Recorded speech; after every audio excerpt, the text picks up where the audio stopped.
Successful Minds with Patricia Barnowski-Schneider, the show that takes you around the world to share interviews with some of the most successful and relevant people on the planet. Hear their stories and get the most important business lessons they have learned on their road to success and get exclusive advice on how to implement their success into your life and business. Successful Minds with Patricia Barnowski-Schneider is brought to you by the Strategic Advisor Board and your host, Patricia Barnowski-Schneider.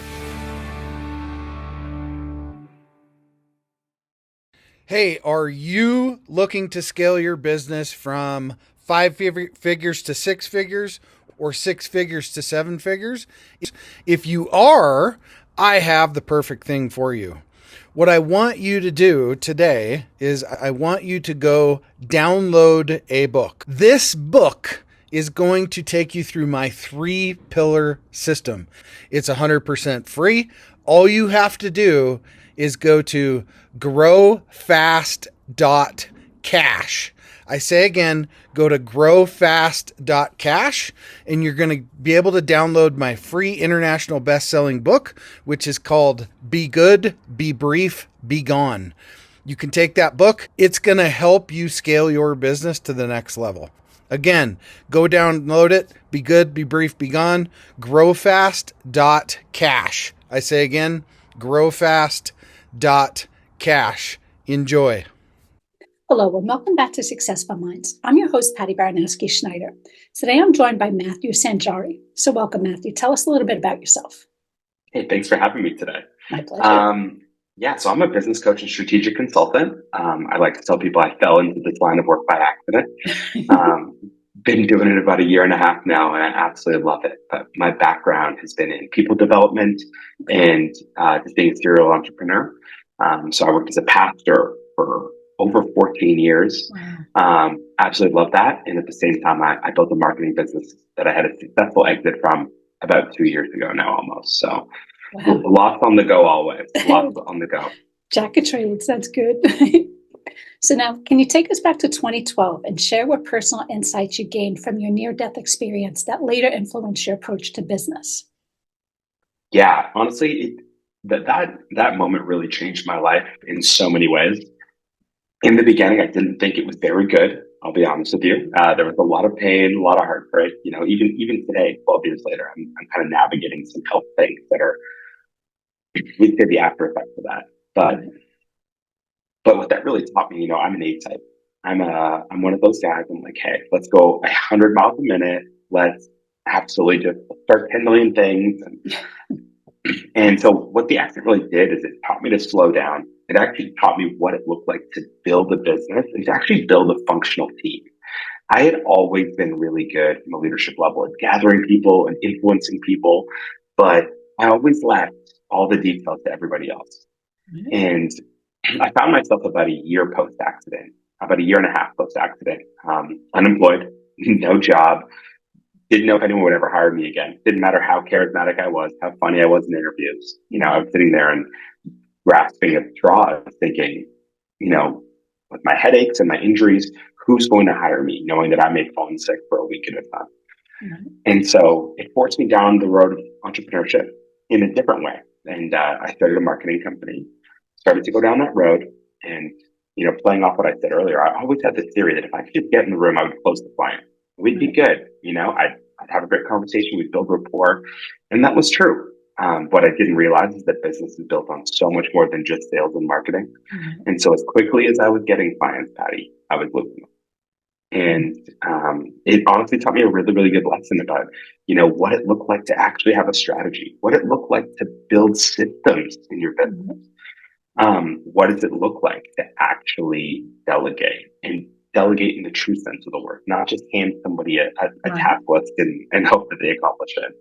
And so those lessons were hard, but they were, looking back, a gold mine for me because it's so many things that helped me reach, you know, a measure of success and things that honestly, now I can help with my client. I can help my clients with so much more than just theory.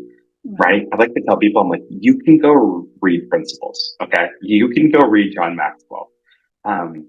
But what you need is someone who's going to help hold you accountable and guide you through the actual implementation of these things. Mm-hmm. And I wouldn't have been able to do that and wouldn't be able to do that for my clients, for so many people now, if I hadn't actually gone through the hard yards myself, which is a result of the accident. Yeah, it's kind of tricky because I had an accident as well. And you always try to think, everybody says there's a reason for everything. You always try to think, what was it? Maybe that's what you needed to try to expand where you were at before.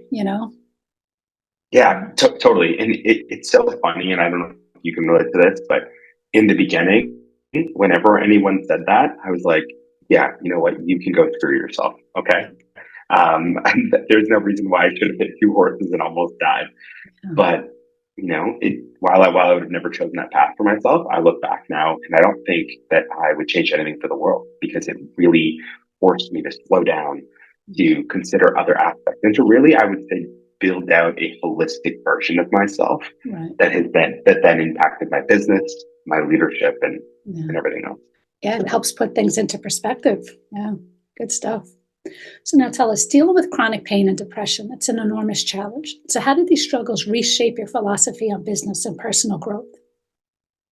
Yeah, that's a great question. I had no grid for chronic pain before. And, at the risk of sounding insensitive, I didn't really grow up in a family. I'm first generation. My father's a refugee. My mother's an immigrant. So I didn't even grow up in a house, to be honest, where mental health was something we talked about. It just wasn't on the radar. And so going down this road not only was eye-opening for me, but it also developed an empathy for me in how I relate to people. Right. Again, I've always been passionate about leadership. I've always done public speaking and led teams, but the relational currency that I started to build in the aftermath of that really changed. I had always been a relational guy, but I started to say, you know what? Why is business any different? Why can't business be built on relationship? Why do we have to do this transactional thing? Maybe it works for some others, but it doesn't work for me. And in the same way, whether it's business, my leadership. And so what I started to do is I basically went down this road where I was like, look, I want to become the best version of myself. So what does that look like? I became obsessed with this concept of optimization. We optimize our schedules, we optimize our businesses. And I said, well, I want to optimize my life. I want to optimize my personal growth. And so, I started to put things in place. Obviously, I was doing what a lot of people do, podcasts and books. But then I actually started to get people in my life that I was like, can you hold me accountable on this journey? Like, what would it look like if we did this together? If we actually, I'm not just going to go to the gym together, or I'm not just going to go to the gym alone. I'm going to get a gym buddy, right? I'm not just going to go down this book reading path alone. I'm going to get a buddy. And next thing you know, that level of accountability really started to help me reinforce, because all of a sudden, I couldn't just shy out and be like, yeah, I read that book, or yeah, sure, I listened to that podcast. And so from a personal growth perspective, it not only changed my perspective, but it changed my habits, and my habits started to impact my businesses, my leadership, and everything that came after that as well. Wow, it's amazing. You don't realize how everything is all connected, so every little thing you do, whether it be how you get to work in the morning, did you ride your bike, everything, it's connected in some way, shape, or form. So, that is awesome. And you are right about being accountable, because, if not, like you said, did you read that homework? Yeah, they totally read it. What did you think of it? It was good. Yeah, no, it was good. But now what part of it was good? So now you have to say, okay, I really should do this. So the accountability is huge. Totally. Yeah. So now tell us, what was the turning point that led you from recovery into starting your first business? And how do you ensure that this new venture didn't solely depend on you? Yeah, that's such a great question. So, when I was saying, I started the marketing company again by accident. That seems to be a trend in my life. Long story short, like I said, I was unemployed, I was depressed, didn't think that I could do anything. And a friend called me up and said, he was working at a pool company. They built custom pools, really high-end stuff. And he called me and said, hey, you're good at computers. We have a computer problem. The shop might take you a day or two, but we'll pay you. And I said, absolutely, I'm coming in. I didn't know a lot about computers, but my dad was in IT, so I figured I could figure it out. And looking back, honestly, he was just throwing me a bone. He was just doing me a solid as a friend. And I went in there and I had a conversation with the business owner. We just started talking, and somehow, some way, I walked out of there with a marketing client. And nice. I went to school to be a pastor. I did not go to school for marketing. I knew very little. But you know what? That was the catalyst. And so, like I was saying, I started to go down this road. I'm getting clients, I'm losing clients, I'm getting clients, I'm losing clients. And I basically stopped myself and I said, something has to change. Right. I can't do this whole solopreneur life, because I could have a headache and it would take me out for 3 weeks. Right. And as much as great of a guy as I was, as personable as I was, none of my clients cared when they hired me for marketing that I was a great guy. They just They didn't, don't care. right? Yeah. No. And so I basically, it took me, almost 3 years, and I started to go down what I now call my 3-step framework. And it's this idea that, everything, if I can look at everything through the prism of one of these three things, I'm going to get to focus on what I should actually be doing, right? Pareto principle. And those three things are simply, what can I automate? What can I delegate? What can I eliminate? And it sounds so basic, but the way that I played it out in my mind is I said, look, I'm doing everything like so many business owners do in the beginning. Right. Even business owners, I work with clients um, that are owner operators that have successful businesses. And I have to joke with them and say, hey, do you own the business or does the business own you? Like which is it? And so I said, look, the only way I'm going to end this rat race is I need to create more time, right? Nobody else can do sales. But there's a lot of people that can do execution. There's some people that can do finance. There are some people that could even do my external marketing, even though I'm in marketing. And so I started to figure out, I said, look, I can't afford anybody. So what can I automate? There's so many tools on the internet, Zapier and different things. So I'm going to automate a few things. So I started automating some emails, started automating some reminders. I even automated intake forms, captured client information. And well, that freed up 10% of my time. And then I said, what can I eliminate? And so I started to do some audits, started to do some time audits. How do I spend my time? Started to do some financial audits and found out that I was, overpaying on subscriptions. And I was like, oh my gosh, just things that, again, out of sight, out of mind. And so I freed up 10% of my time on elimination. And then I got the delegation. And I said, look, freed up 20% of my time that I can now use to go generate clients and make more revenue, but I still can't afford a full-time person. So what I did is I started to hire part-time, started to hire even, overseas virtual assistants. And slowly but surely, instead of committing to this big thing, I basically said, I'm going to become religious about this. And so I started to delegate, and I delegated 20%. Well, 10, 10, and 20, 40%, I got 40%. And I learned really quickly, I'm like, okay, well, this 40% probably not going to be best used me dilly-dallying on the couch and twiddling my thumbs. Right. Let's go get more sales. And so I built up to 100%, and I repeated the cycle over and over again. And I did that to go from me to 7 employees. And when I exited the business, and I just became religious about that framework. And to be honest, it didn't just stop at business. I started to do it in my life. I started to say, look, my friends were giving me such a hard time in the beginning. They were like, oh my gosh, like, what are you doing? And I said, look, I'm like, I know what I'm good at. I'm great with people. It's what builds me up. I should be networking. I should be building relationships. I should be, serving in the community and helping people. I'm like, but I'm going to be honest with you, doing my groceries. Why am I doing that? I like food, but I don't like food that much. That's gas, that's travel. So I started to automate my groceries. I started to automate my house cleaning, my laundry. And obviously not all at once, but I got to a place where I was like, man, I want to spend my time leveraging the most important thing. I'm going to focus on my health because nobody else is going to focus on my health. I'm going to focus on my friendship and my romantic relationships. Nobody else is going to do that. And so that framework is something that I bring in all of my clients and all of my businesses because, at the end of the day, everybody's got great intentions, but something I've come to learn is that often our execution is not in line with our intentions. Yeah, for sure. And that was a lesson I had to learn. Yeah. I mean, and it's true. We were all good at it because I'm the same way. I just handle it all. But it's like, I can tell you I'm really good at this, this, and this. Not so much with this, this, and this. But sometimes it's like you don't trust somebody else who's going to do it, or you've trusted other people and they did a lousy job. And so you're just like, oh, screw it, I'll just do it myself. But sometimes you have to just find the right people because it is true. Why exhaust yourself doing everything when you focus on your specialties?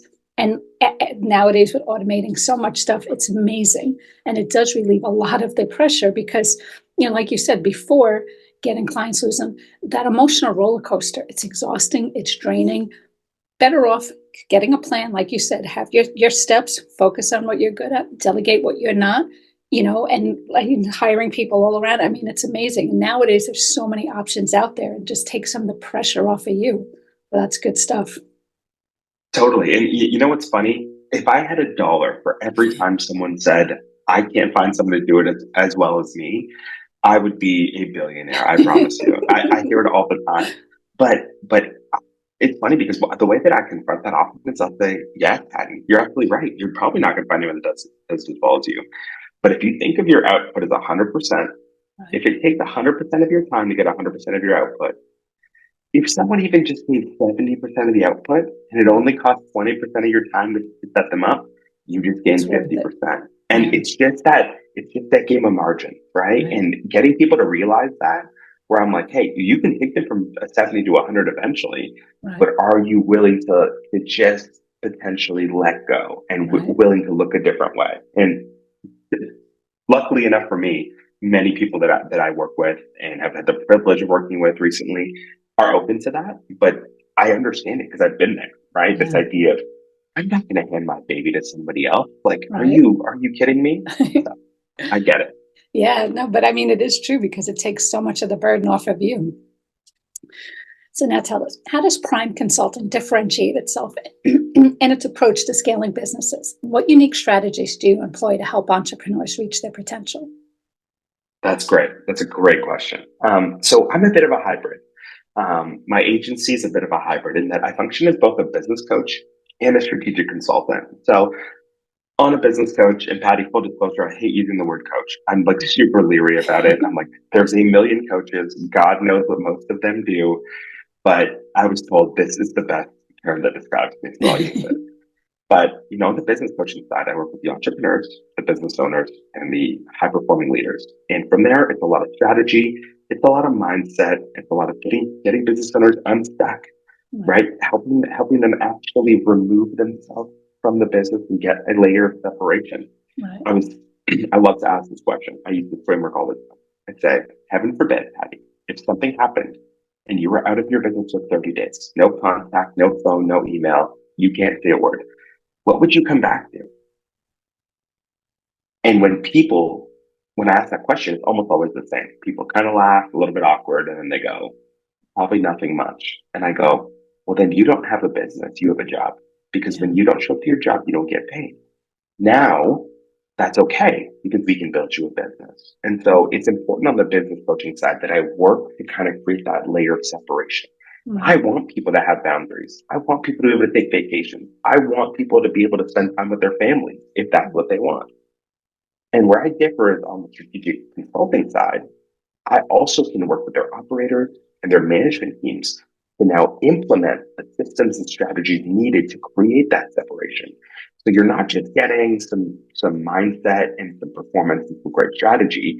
You're also getting, okay, well, now let me bridge the gap with your team. Let's all align along the vision and let's work together to achieve a common goal. So I've been told, and the reason I didn't know this before I came in, but I've been told that I get to operate in a unique skill set of the market because so many businesses, small and medium, have that need where, there's the management and the employees, and then there's the ownership side and the decision makers. And being able to bridge that gap between strategy and systems is imperative. But by going through me, you don't have to hire two sets of people or you don't have to think about that. We can actually marry them together. That's awesome. And that's a very good question because most people don't think about it. If I wasn't here, what would happen? It goes to show you how much you're taking on because if it's 100%, you have a job now. Good eye opener. Now tell us, you mentioned that part of your coaching involves helping entrepreneurs step back from daily operations. So can you describe the process you guide them through to transition into an executive role? Yeah, that's a great question. One of the things I do is I love to start with an audit. I want to say that I started the business this way, but to be honest, I've just kind of always been this way. Right. I don't believe in forcing anyone into a pre-existing solution, right? I know you can buy a course, I know you can do these things, and they'll say, this is the framework, this is the framework. Many of those frameworks are awesome, But when we force ourselves into these things, oftentimes it doesn't, these options or these solutions don't take our context. They don't take our story into account. They don't take into account where we're at. And so for me, I want to start with something custom. And so I start with two things. A great way to figure it out is that I do a calendar audit and I do a financial audit. I'll give you a quick story. So I'm working with one of my first clients. They're amazing. And so I get in and I'm like, okay, guys, let's do some strategy. Let's talk values. I don't want to spend too much time on that because I know that oftentimes companies, can spend tens of thousands, hundreds of thousands of dollars on that stuff and then walk away with no execution. And so I just want to do a little bit of it. And so they told me their values, and one of their values is generosity. And I was like, that's incredible. Great. Show me your bank account. And they were all like, what? I was like, well, let's see how generous you were. Let's do all the financials. And then I said, well, show me your calendar. Let's see how generous you guys were with your time. And I think when we look back, they had given 0.6% of their revenue at the end of the year. And I think that they had done 1 2-hour event throughout the year. And all I did was put the 2 pieces of paper in front of them and said, so guys, generosity is the value of yours. How do you feel about this? And they were mortified, absolutely mortified, right? And it's not my job to tell them that that doesn't feel very generous. I just wanted them to come to that conclusion. And they looked and said, oh man. And I said, hey, you're not bad people. It's really beautiful that you want to be generous. But again, like we mentioned, your intentions don't align with your execution. So one of the first things I'll do are these audits, calendar audits. Hey, business owner, how are you spending your time? Are you spending all your time working in the business, or are you carving out specific time to work on the business, right? So you can actually get ahead, right? Again, financial audit, right? Let's create some breathing room. Listen, you can be the most well-oiled machine. I have to constantly do financial audits on myself every 3 months because I'm like, man, things happen. I sign up for a free trial. I forget about it. If I can just eliminate some bloat, well, that's going to get you a bit of margin for you to breathe. It also looks good on me. It's a good win for me, but it's going to give you some margin to breathe so that you can start to go down this road.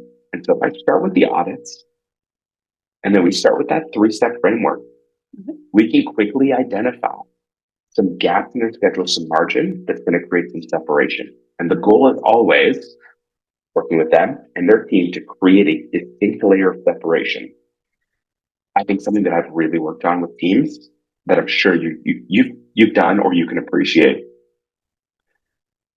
And I hinted at this at the beginning, but it's not hard to complete a checklist, right? If we gave a checklist to a monkey could complete a checklist.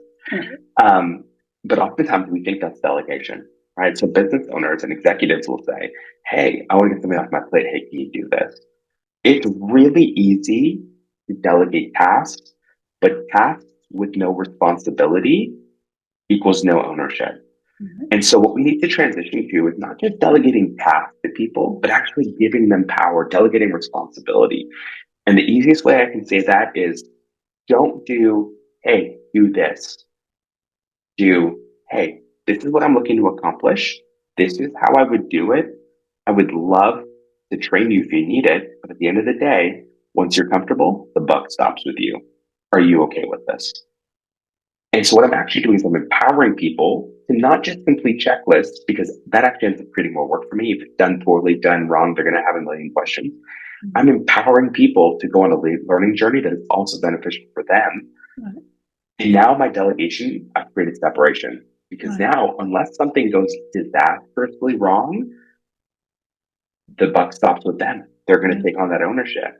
And so it's so basic in theory, but it's actually really also basic in execution. But oftentimes we think the delegation is just, I take something off my plate and I put it on someone else's. When what that person is actually looking to do is, hey, if you're gonna give me something, then empower me with the process. Let me do some of the cooking too. Right. Looking to grow your business beyond 5 figures, 6 figures, 7 figures plus? What I want you to do is go download this book. The title is called Be Good, Be Brief, Be Gone. It will help you grow your business past 5, 6, and 7 figure. Go download the book today. Growfast.cash. I say again, growfast.cash. and download the book for absolutely free. I think that's awesome. And I think it's a great way to see, because so many people delegate stuff. And then when it gets messed up, they're like, well, did you teach them how to do it? You just assume they knew how to do it? Or just because somebody does it their way doesn't mean it's wrong. It just wasn't your way. Are you okay with that? So really having that little interaction before that process is a huge thing. And it gives both of them, gives you the power to pass it on, and then the power to say, okay, this is, put my name on it. This was me. I did that, and I'll take responsibility for it. So I think that's good. Yeah, it's a cliche, but I love the adage. At the end of the day, if you're a decision maker, it's not your job to do everything, but it is your job to make sure it gets done. And how you go about those two things can be very different. I like that. Nice. Now tell us, in your experience, what are the common obstacles that prevent business leaders from scaling up, and how do you help them overcome the barriers? Yeah, this is a bit of a loaded question in that it can come from a variety of places. So on the business coaching side, it's going to be a lot of mindset. If I'm honest, one of the biggest things I encounter on the business coaching side is fear, right? It's actually fear of loss, fear of failure, fear of letting go, control. And, this is an emotional mechanism. I have some of my clients joke that I'm their business therapist, a title that I project wholeheartedly. I don't get paid enough for that. So we're clear. But yeah, at the end, it is on the business coaching side, a lot of mindset stuff. Well, I don't know how to do it any different, or I'm stuck. I don't know how to get out. I've plateaued. Where do we go from here? Right. And so all of that checks on that side. But then in terms of the actual business consulting, man, a lack of systems or clearly defined systems, oftentimes it's actually a lack of process, right? We're doing things, and we're doing a lot of things, but then we're wondering why these things don't add up to the result we want. I love, there's the old business adage, you can't manage what you're not measuring. And I would like to add an addendum to that and say, well, you can't multiply what you're not measuring. And so a great question to ask is, well, Patty, in your business, what's worth measuring, right? What are the things that indicate success? The very first question I asked, that question I asked earlier about what would happen if you disappear for 30 days, that's the second question I asked. So the first question I asked anyone is, what did success look like for you?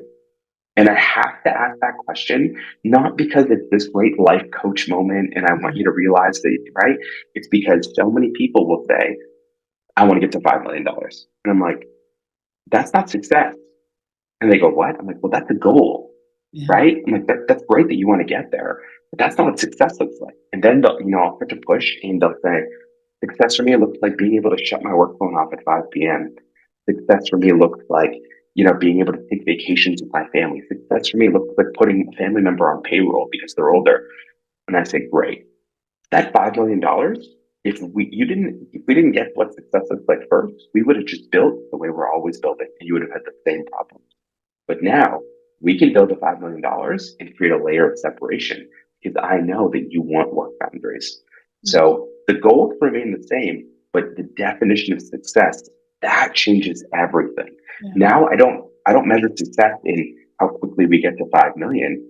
I now measure success in how quickly are we passing responsibility through the organization and how empowering are we being so that you can take time off.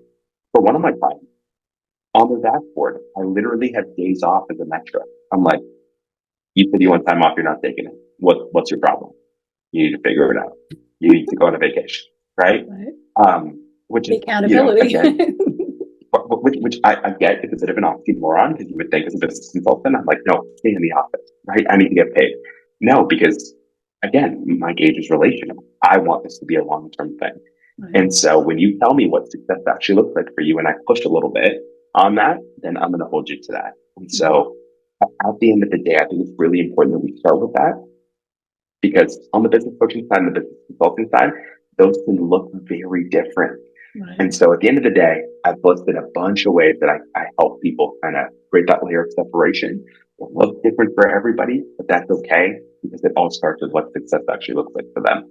No, I mean, that's amazing because, so many people I know would answer the same thing. When I reach 6 figures, when I do this, that like you say, that it's actually really good, good way to differentiate it. So that tells us implementing strategy and coaching is one thing, but how do you ensure these strategies are effectively carried out by management and the operations team? Yeah. So this was something that, again, I fell into by accident. I hate using it over and over again, right? Because I said, I'm going to start on the coaching side. And then right away at the first client, I was like, wait, you need help with implementation. And then I fell into the consulting side. And while at the end of the day, people can hire me for just one or the other, I almost always advise, hey, bring me into your process. Because again, there's no shortage of ideas people in business have come to learn, but there is a shortage of execution. And we shouldn't elevate one over the other. We need to marry them together. And so I'll give you a great example. I'm working with a chain of yoga studios, and it's female led, women owned. They're incredible. And so we're sitting in this boardroom. We're doing the strategy session for 3 or 4 days. They flew me out. And I said, on the last day, I want you to bring your management team in. And they went, sorry, what? I was like, yeah, I want you to bring your management team in. And so we brought the management team on the last day, and I started to ask the management team questions, and I told the owners you're not allowed to answer. And so I started to let them in on some of the plans that we were doing and their faces. And it's funny, like, remember, this is a job. People are getting paid. They're going to get paid regardless if they're in this meeting or not. But they're sitting here like just kind of, wide-eyed, like, that's so cool, as if this is where we're headed. And I looked at the owners, and it flew in for them. And I was like, see, I'm like, the more you involve the team that executes, your operations, your managers, the more you bring them into the bigger picture, the more that they're going to actually be more aligned on their execution, and they're going to provide valuable feedback. Right? I never want to be the smartest guy in the room. I don't. Maybe the ideas guy in the room, but I want to bring other people in. So instead of me coming and saying, this is what we're going to do, this is how you're going to do it, this is what I'm thinking of doing. What are your thoughts? Oh, I love that. Hey, boss, I've been dealing with customers recently. This is some complaints. Maybe we should consider this. This is actually how we make sure that these things align. It's one of the things that I think is pivotal in my process. Otherwise, I just become either a glorified strategist or a glorified consultant. And I want to really help oversee actual transformation in the business. Yeah, and it's good always getting everybody's opinion, because like I know even from my growing through the years, that people at different levels, the top people don't always know everything involved with what the lower people are doing. The lower people don't understand the concept of why the upper management wants to do stuff. So brainstorming and hearing each other out would really open up both eyes, because then they're like, oh, okay, now I see why you're doing that. Or, oh, I didn't realize that we couldn't do that because of this, and this, so definitely good advice. So now tell us, success in business often comes down to building strong teams. So what principles do you follow to ensure that you're building people as much as you're building the business? Yeah. And this is probably something that I'm the most passionate about. I basically have this idea in my head that every business is built on people, right? I don't care how cool your iPhone is. It started in Steve Jobs or someone else's head, right? That's just reality. Yeah. So while building business is important, we always need to make sure that we're building people.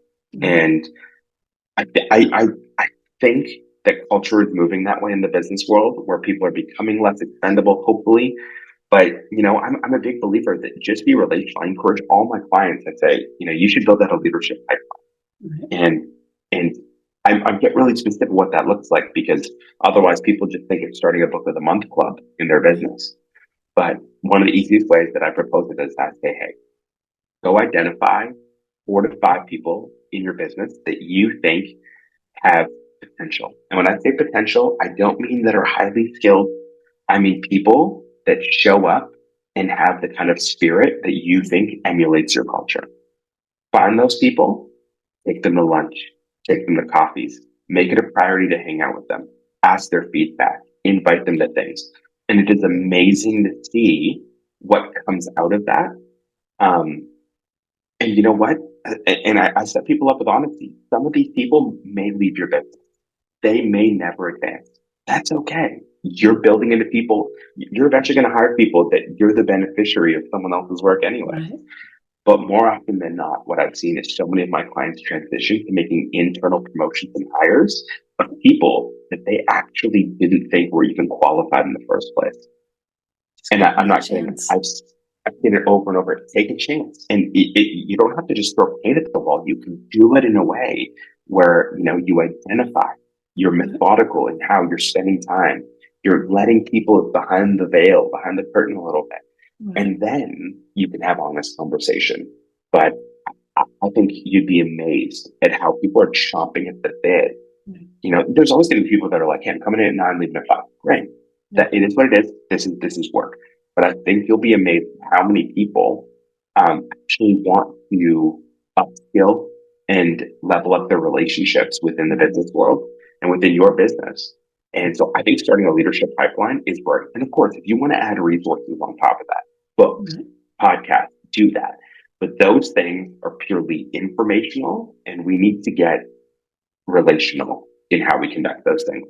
Yeah, I think that's a huge benefit because, going through my years in the workforce, it was like you would have a team of people, and it's pretty much the team, the bottom end was doing all the work. The top people, they just left every holiday, left half day. It was the bottom end doing all the work, and no one knew it.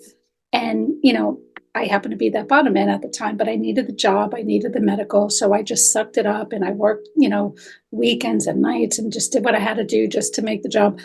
But ironically, there was somebody who was paying attention. So when the company wound up closing, they said, "I've seen what you've been doing." So someone who is paying attention and giving people that little boost up because you recognize that they have the potential and that they're working hard, it's huge, and it's a shame that they are doing it a little bit more, but for so many decades, it just wasn't in the business mentality, so that's good. People need that. And like you said, if someone's working in the company, they're learning it, obviously like you say, it's just a job, but if they're, putting in all the effort, they're learning the company, they know what they're doing, they would be the prime position to advance because they know what they're doing. They know the business, so why would you not want to, boost them up and have them stay with the company for generations, Totally. And even on a short-term level, I'll tell you right now, the people that you treat well and the culture you create, I've seen time and time again, it happens to employees in this fashion. And those employees start to say,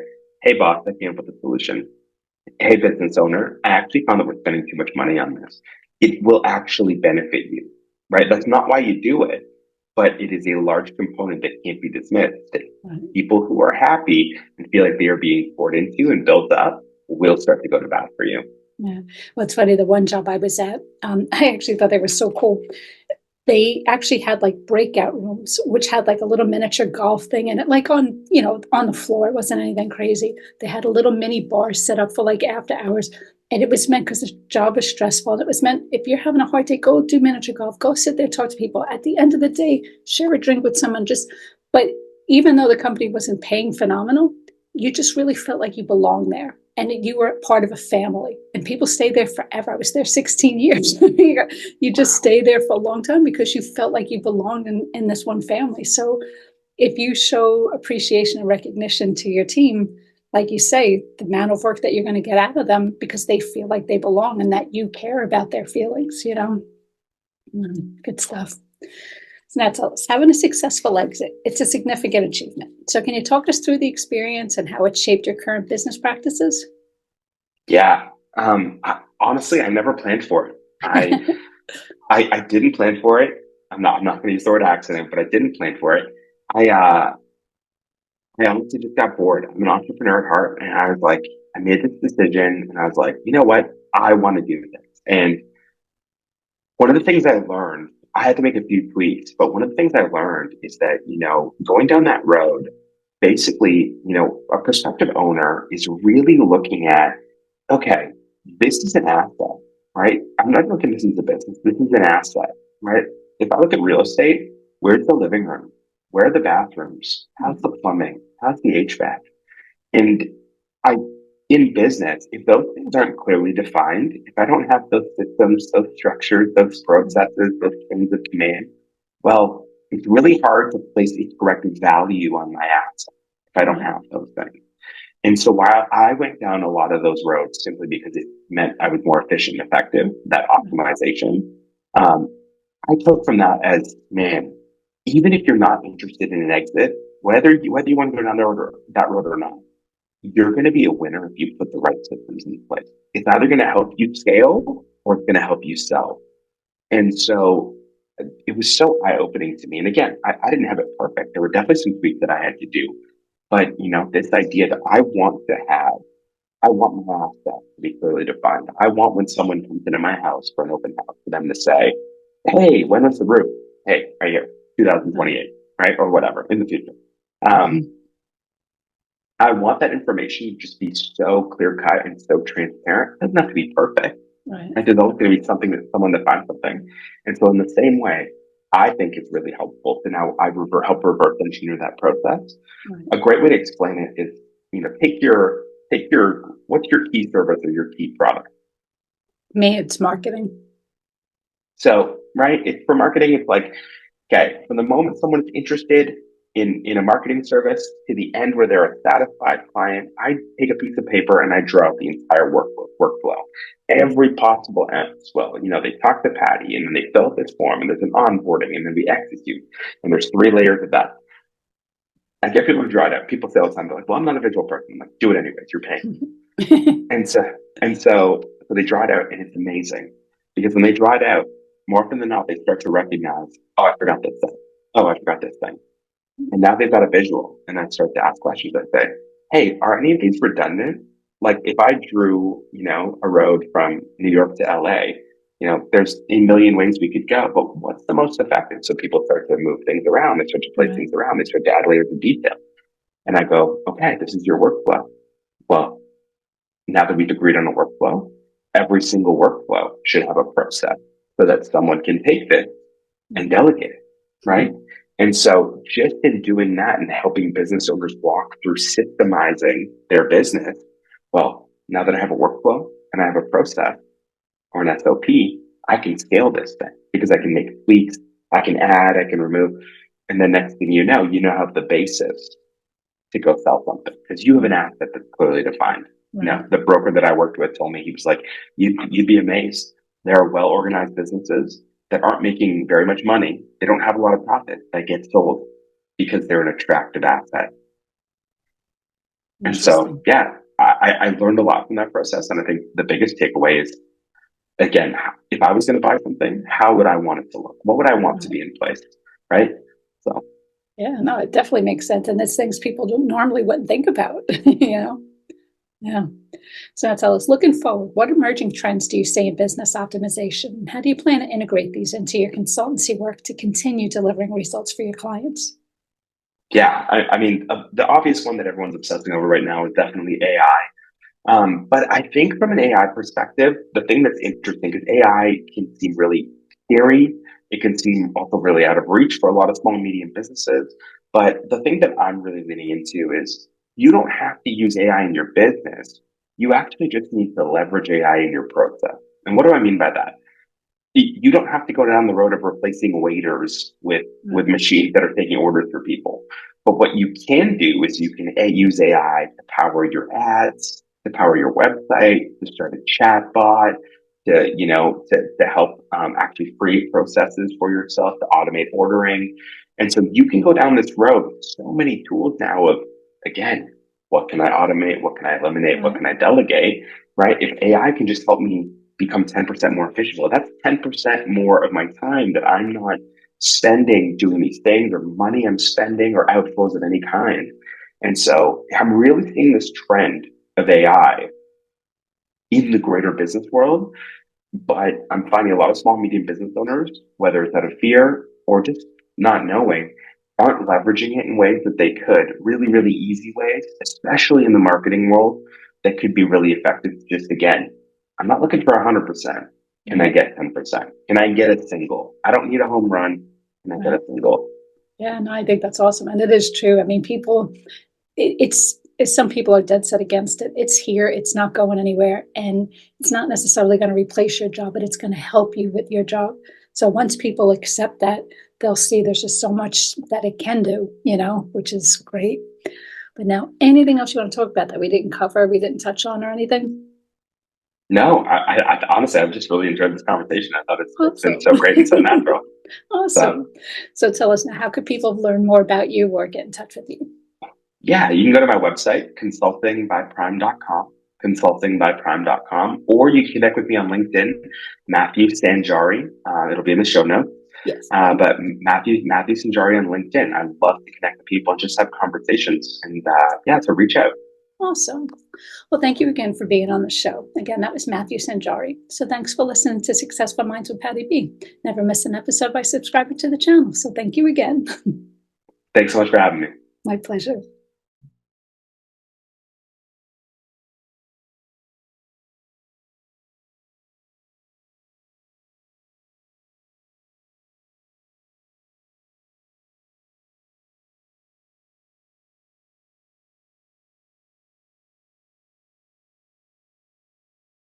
Hey, we all want to scale our business. Hey, I have the answer for you today to help you do that. If you're looking to scale from 5, 6, even 7 figures and beyond, book called Be Good, Be Brief, Be Gone. I'm going to give it to you for free. All you have to do is type in growfast.cash. I say again, growfast.cash, and you can download the book for absolutely free. I hope the book helps you this year. Take your business to the next level. Again, go grab the book, growfast.cash. I say again, growfast.cash. I wish you the best and grow, scale, and win. Thank you for listening to Successful Minds with your host, Patricia Barnowski-Schneider. Please leave your feedback and visit strategicadvisorboard.com to get the latest and greatest business advisement on the planet. Follow us on social media for updates, and we'll see you on the next episode.